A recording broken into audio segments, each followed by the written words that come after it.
बोलिए आई मात की जय।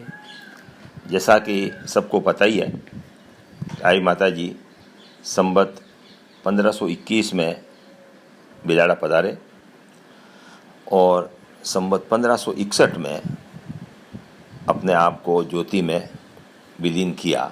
यानी लगभग 40 साल बिलाड़ा बिराजे। जब बिलाड़ा पधारे थे तब जानो जी के घर पधारे। उन्होंने माता जी की सेवा की। फिर उनके पुत्र माधव जी ने सेवा की और 1557 में जब माधव जी का स्वर्गवास हुआ तो गोविंददास जी ने माता 3 पीढ़ी माता जी ने इस हमारे परिवार की परीक्षा लेने के बाद संवत 1557 में गोविंददास जी को मामूली 17 साल की उम्र में अपनी गादी पर बैठा के और दीवान पद का ओहदा दिया और अपने मंत्र कर्म वचन सब उनको सिखाए और अपनी देख रेख में 4 साल तक उनको इस पद की गरिमा कैसे बना के रखी जाती है, किस प्रकार सत्ता होने के बावजूद भी उसका घमंड नहीं आए, उसका दुरुपयोग नहीं हो। तो 1557 से लेके 1561 तक आई माता जी ने अपने खुद के संरक्षण में गोविंददास जी को दीवान पद दे के और उनका संचालन कैसे किया जाता, आई पंथ का संचालन कैसे किया जाता उनको रखा। और दीवान माता जी के अंतर्ध्यान होने के बाद दीवान गोविंददास जी ने प्रथम दीवान के रूप में अपना कार्य शुरू किया और उन्होंने अपने कार्यकाल में बिल्कुल सादा जीवन, उच्च विचार, पूरा कराची तक, सिंध, गुजरात तक इस आई पंथ को फैलाया।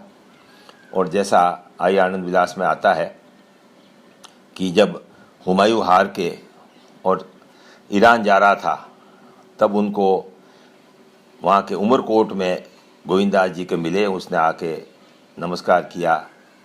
गोविंददास जी ने आशीर्वाद दिया कि जाओ, तुम्हारा राज कायम होगा और तुम्हें एक ऐसा पुत्र मिलेगा जो कि पूरे भारतवर्ष में जिसका नाम होगा।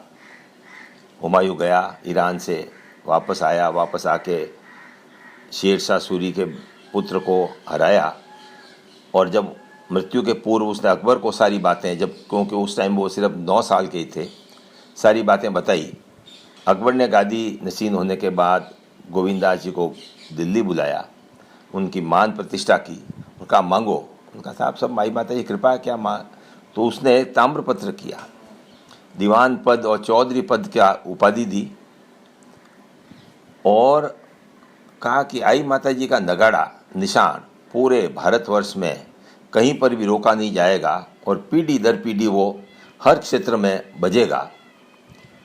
इस तरह का तांबा पत्र करके और गोविंददास जी को सोना नवीश बनाया। सोना पहले राजा के आदेश के बाद ही कोई पाँव में सोना पहन सकता था। और गोविंददास जी ने वापस गांव पधारे और यहाँ पधार के खूब उनका स्वागत हुआ।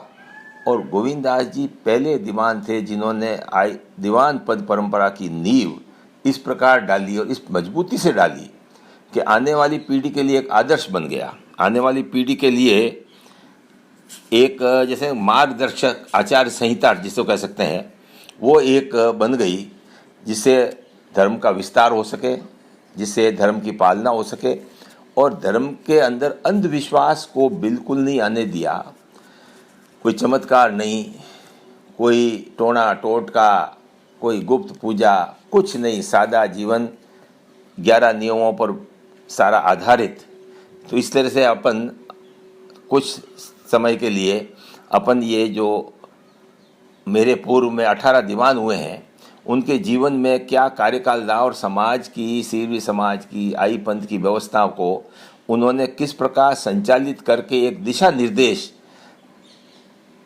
आगे पीढ़ी के लिए दिए ताकि समाज का एकता बनी रह सके, उनका मनोबल कोई किसी परिस्थिति में डाउन नहीं हो, धर्म के प्रति आस्था उनकी उत्तरोत्तर बढ़ती जाए और किसी प्रकार का दीवान पद का दुरुपयोग कर हो या किसी प्रकार का दिखावा वगैरह कुछ नहीं।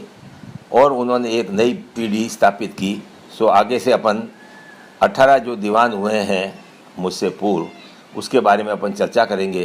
तो ये नींव, मजबूत नींव आई माता जी ने इस पूरे पंथ की गोविंदास जी के कंधों पर डाली, और गोविंदास जी ने उसकी नींव इतनी मजबूती से बनाई कि आगे आज 550 वर्ष हो गए हैं। ये व्यवस्था उत्तरोत्तर बढ़ती जा रही है। कैसी भी परिस्थिति में, कम उम्र में भी अगर स्वर्गवास हो गया तो आगे वो व्यवस्था चलती रही। सो मैं माता यही प्रार्थना करता हूँ कि आपका दिया हुआ पद सुशोभित हो, इसकी मर्यादा कायम रख पाएँ, और ये आप आई पंथ आगे से आगे चलता रहे। यही आई माता जी प्रार्थना। बोलिए आई मात की जय।